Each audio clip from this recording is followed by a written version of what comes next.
ating mananampalataya. Basta ang pag-asa isang napakahalagang sangkap sa ating buhay. Kung walang pag-asa, mamumuhay tayo ng walang layunin, walang direksyon, at walang ina.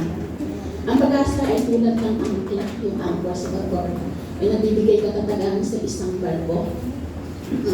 Sa pag-aaral natin na ito, tutuklasin natin kung anong implikasyon ng pag-asa sa buhay natin bilang mananampalataya. What is hope? Ano ba ang pag-asa?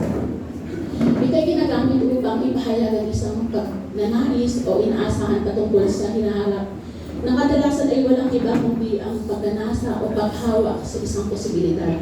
Halimbawa, sana umulan bukas. O kaya, di ba marami tayong naririnig na pag tinanong ka, nakakasigurado ka mapupunta ka sa langit. Ang kadalasan naririnig natin ay hope so. Sa tingin ko naman pupunta ako sa langit. O kaya yung naririnig natin popular ngayong araw na ngayong panahon na ito, na sinasabi, sana all. Di ba? Pero hindi ito ang tinutukoy na pag-asa ng Biblia. Ang Biblia, ang pag-asa o Christian hope ay higit pa sa wishful thinking dahil ito ay nakabatay sa isang matatag at solido ang salita ng Diyos. Ang pag-asa ay isang positibong takot sa ating buhay. Sa mga tweet, ang pag-asa sa Biblia ay isang katotohanan at hindi isang pakiramdam. Yung walang pagdududa, tiyak na pundasyon kung saan iginatay natin ang ating buhay, ang ating buhay at tiwala sa Panginoon, sa salita ng Diyos.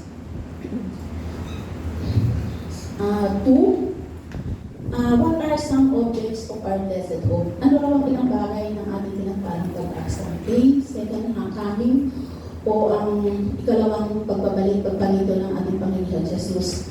Sabi sa Titus chapter 2 verse 13, habang hinihintay natin ang pinagpalang araw na ating inaasahan, itong araw na mahayag ang kaluwalhatian ng ating dakilang Diyos at tagapagligtas na si Jesucristo. Sinasabi dito na ang biyaya ng Diyos ay natuturo sa atin na mahulog na ito sa sarili, matuwid at makadiyos habang hinihintay natin ang pinagpalang pag-asa, yung blessed hope, yung lubusang pagpapakita ng kaluwalhatian ng ating dakilang tagapagligtas na si Jesus. Complete salvation, resurrection, yung ganap na kaligtasan, ang pagkabuhay. Sa buong 1 Corinthians chapter 15,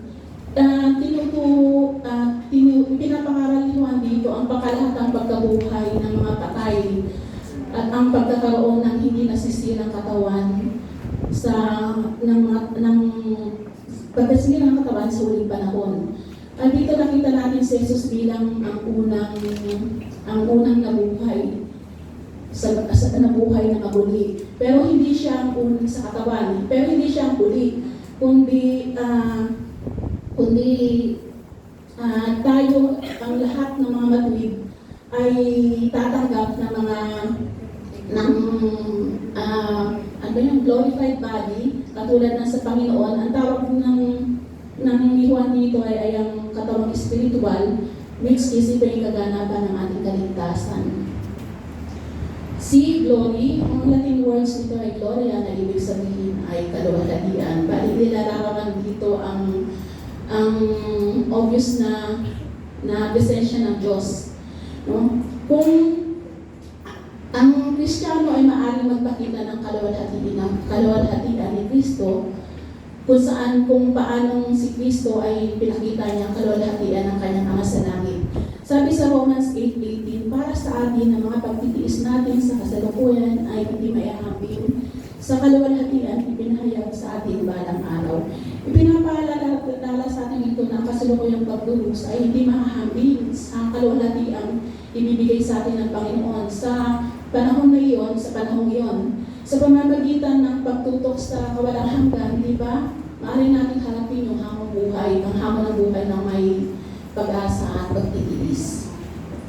Sa Colossians chapter 1 verse 27, sinabi yun, niloob ng Diyos na ihayag sa sa kanila kung gaano kadakila ang kamanghamanghang hiwagang ito para sa mga hintil na walang iba kundi si Kristo na nasa inyo. Siya ang ating pag-asa na tayo makakabahagi sa kaluwalhatian ng Diyos. Siguro mga sabi ng Panginoon, si Kristo raw na nabubuhay sa atin ay ang pag-asa na walang hanggang kaluwalhatian. Siya yung pundasyon ng ating pag-asa. Kaya, malalaman natin na pagdating ng kamatayan, malalaman natin na si Kristo ay nabuhay na wala sa kamatayan. Kasi nakita na natin siya ng kapaan diba? Sa letter D, sinabi doon ni Heaven, diba lahat naman tayo ay nagnanais na nakapunta sa langit, diba? Ang sabi doon, 2 Peter chapter 3, verse 13, subalit ayon sa pangalan ng Diyos, naghihintay tayo ng bagong langit at ng bagong lupa na paghaharian ng kapuliran. Ang pangako ng Diyos ay magkakaroon ng bagong langit at lupa. Ito ay lugar kung saan kapayapaan, pag-ibig, pamayanan at pagsamba ang maghari at ang mismo Panginoon na makakasama natin. Ito yung magandang pag-asa na natin na kahit nakakaranas tayo ng hirap, sakit na namalumha dito sa Pilipinas, mga pagsubok, hindi ito magiging mas sobrang mabigat sa atin kasi may inaasahan tayong pag-asa na dahil makakasama natin ng Panginoon. Kung baga pansamantala lang ito, hindi ito ang ating bayan. Letter E, millennial reign, o millennium.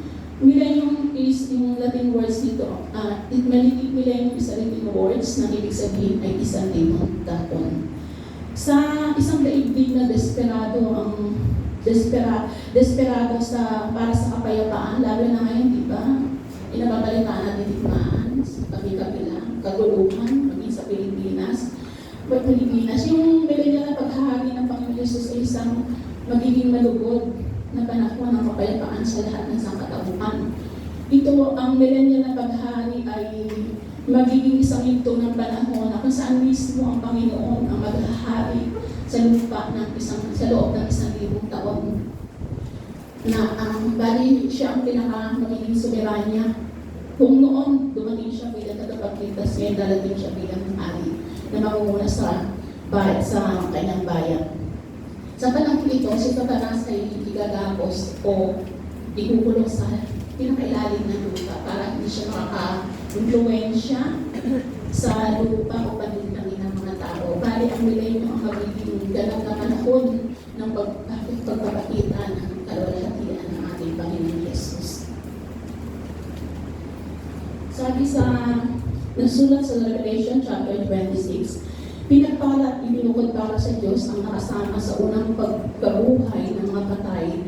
Walang kapangyarihan sa kanila ang pangalawang kamatayan. Salit sila ay magiging mga paring Diyos at ni Kristo at maghari sila nakasama niya sa loob ng 1,000 taon. Dito sinabi ni Juan na ang haba ng paghari ni Kristo ay 1,000 taon, magiging 1,000 taon lamang na tila nalilimitahan yung paghahari ng Panginoon. Ngunit ito ay aktual na nagsisimula sa walang hanggang paghahari patungo sa millennial na kaharian hanggang sa walang hanggang kalagayan sa bagong langit at bagong lupa. Lalo heavenly reward, ang makalangit na gantimpalas. Sinasabi sa 2 Timothy 4:8, kaya naghihintay sa akin ng koronang gantimpala para sa mga namuhay ayon sa kalooban ng Diyos. Sa araw na yun, ang Panginoon na siyang makatarungang hukom ang siyang magpuputong sa akin ng korona, hindi lamang sa akin, kundi sa lahat na nananabik sa kanyang pagbabalik. Yung walang hanggang gantimpala, ito nakabatay sa paglilingkod ng tao sa Panginoon. 3. What does hope produce in us? Ano yung tulad ng pag-asa sa atin? Unang-unang confidence o tiwala, kumpiyansa. Sinasabi, ano po yun ha? Kasi nagkamali sa bali, John chapter 11 verse 8 po yun. Sinasabi dito, sumagot ang mga alagad, Rabbi, hindi po ba ilan lamang ay pinagtangkaan kayong batuhin ng mga tao? Bakit pupunta na naman kayo roon? Nung binasa ko to, nagkatuloy ako sa isang kapatid. Sabi ko, bakit parang hindi lang pag-asa? Tapos ayun, sinabi niya sa akin, nakita ko doon na yung pinapakita rito na si Jesus, kahit sinabi di ba babatuhin siya, hindi siya natatakot kasi hindi pa yun talagang panahon niya para mamatay. Kaya talagang ang plano niya ay pumunta kay Lazaro nang mabalitaan niya itong may sakit. Pero pinagpaliban niya ng 4 na araw. Bakit niya pinagpaliban? No? Upang makita yung kalwalhatian ng Diyos, pamamagitan ng pagbuhay niya kay Lazaro. Ang Panginoong Jesus ang ating pag-asa, ang pag-asa ng sangkatauhan. Sabi sa John 11:25, diba? I am the resurrection and the life. He that believeth in me, though we're dead, yet shall he live. At ipinakita niya iyon nung binuhay na si Lazaro na naging dahilan upang magkaroon ng matatag na kumpiyansa yung mga disipulo na ito nga ang tunay na anak ng Diyos. Sa gladness o kasiyahan sa Proverbs chapter 10:28, ang pag-asa ng matuwid ay may magandang kahihinatnan, ngunit ang pag-asa ng masama ang tulad ay kabiguan. Ganun lang ang totoong nangyayari, diba? Ang totoong sumusunod sa Diyos, diba may magandang kinabukasan, pero ang pinipili na gumawa ng kasamaan ay mapapahama. At naman yun na nakikita natin sa paligid yun. Tapos pananampalataya. Sa Hebrews chapter 1, 11 verse 1, ang pananampalataya ay katiyakan na mangyayari ang ating mga inaasahan at paninindigan tungkol sa mga bagay na nakikita. Ito ay sa paniniwala na isang bagay ay totoo at mangyayari. Sabi nga po, sinabi ng Diyos. Hindi siya nagkakamali, hindi siya nagsisinungaling. Kaya mapanghahawakan natin ang kanyang mga pangako. Deep unity o kadalisayan. Sa 1 John chapter 3 verse 3, sinabi doon, kaya't ang sino mang may ganitong pag-asa kay Kristo ay nagsisikap na maging malinis tulad niyang malinis. Dahil tayo ay may inaasahan at pag-asa, no? Kailangan dapat hanggang din natin mabuhay na may kadalisayan at kalinisan sa harap ng Panginoon na tulad ng Panginoon. Kasi mali naman yung umaasa ka, tapos nagpapatuloy ka naman sa kasalanan, di ba? Sabi sa James 1:2, yung nakikinig ng aking mga salita, ngunit hindi sinasagawa nito. Yung sinasagawa ito ay dinadaya nila ang pinagsarili. Malinaw yun. Sa letter E, sinabi doon, strength o lakas. Sinabi sa Psalm chapter 31 verse 24, magpakatatag kayo at lakasan ng loob, kayong kay Yahweh, nagtitiwala ng lubos. Diba, ang buhay ay puno ng hamon, diba? Ang pag-uusig ay tiyak. Ang mga pagsubok, nagdudulot yan ng pressure at stress sa ating buhay. Pero kung tayo umaasa, nagtitiwala sa Panginoon, makakahanap tayo lagi ng lakas upang mapagtagumpayan ang mga hamon ng buhay. Letter F, anchor, angkla na ito. Tapos stability, katatagan. Dahil pinapakita nito yung pananampalatayang hindi matitinag. Sa Hebrews chapter 6 verse 18, hindi nagbabago at hindi nagsisinungaling ang Diyos tungkol sa dalawang bagay dito. Ang kanyang pangako at sumpa. Kaya tayo nakatagpuan ng kanyang kalinga ay panatag ang loob na umaasa sa mga pangako niya. Ang pag-asang ito ang siyang matibay at matatag na angkla ng ating buhay. At ito yung maabot hanggang sa kabila ng tawag na templo, hanggang sa dakong kapanalid-banalan. Pinagtibay ng Diyos ang kanyang pangako sa pamagitan ng dalawang bagay. No? Bukod sa nangako siya, yung kanyang pangako, nandun pa yung kanyang panunumpa. Kung saan imposible magsinungaling ang Panginoon. Dahil ang Diyos ay kaya naman maasahan natin kanyang pagiging totoo dahil hindi ito ng kanyang hindi nagbabagong karakter at sariling integridad.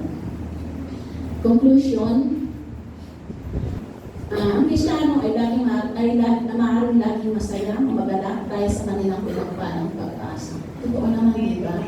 Lagi tayong mapupuno ng galak dahil tayo lamang ang mga tao, yung mga nagtitiwala sa Panginoon ang may inasan. Kapag may pag-asa ka kasi laging hindi ka panghihinaan, hindi ka may ubupo, no? Kahit anong pagsubok na dumating sa buhay mo.